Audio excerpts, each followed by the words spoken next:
Yes. Ayan. Palit tayo ng player sa 1/4. Ayan o. Grabe. Game na tayo. Ayan. 30 minutes. So, kanina bago natin siya pinull down, nasa 80 PSI lang running pressure. Ngayon malalaman natin kasi linis na. So sana madumi lang. Standing niya ngayon is 220.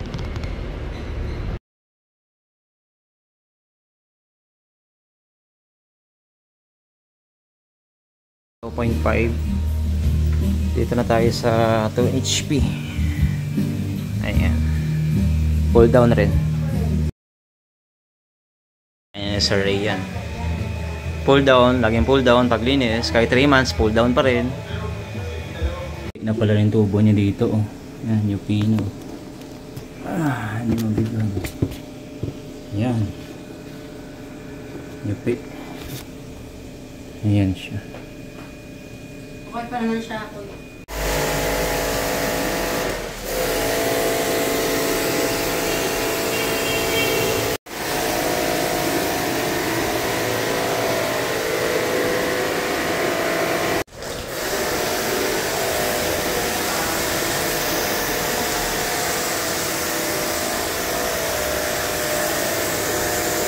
Ayo, 400 PSI.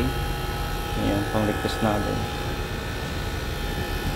Test tayo ng ilan to? 400 PSI yan. Check lang sa loob, bubble test tayo.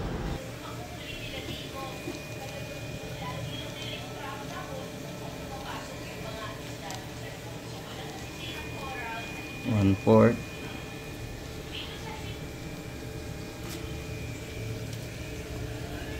Ayan. 1/2. So wala. Ayan, walang leak yan ha. Ayan, leak test tayo 400. Bumaba yung nilig test natin. Ayan, tumaas pa nga. 440. So vacuum na natin. 30 minutes. 15 minutes lang. Okay na yun. Back to back na naman to. Wala na siyang mahigop. 2 oras na umaandar. Wala nang tulo yan ha. Wala nang tulo yan. Yan yung tumutulo. Wala din. Wala namang tulo to. Pinalinis lang. Ayan siya. Walang tulo yan. Ayan. Okay na parehas. Pati yung dalawang window type.